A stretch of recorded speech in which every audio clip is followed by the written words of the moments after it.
National Weather Service in Wilmington has issued a severe thunderstorm warning for eastern Franklin County, Ohio, northwestern Fairfield County, northeastern Pickaway County, southwestern Licking County, until 3:30 p.m.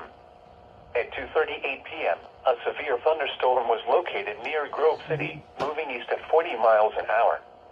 Hazard, 60 miles an hour wind gusts and quarter-size hail. Source, radar indicated. Impact, minor hail damage to vehicles is possible. Expect wind damage to trees and power lines.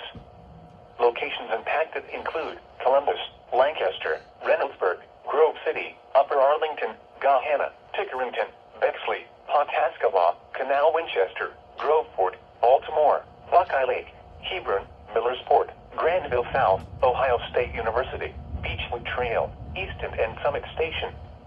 This includes the following interstates: I-70 in Ohio between mile markers 98 and 128. I-71 in Ohio between mile markers 103 and 115.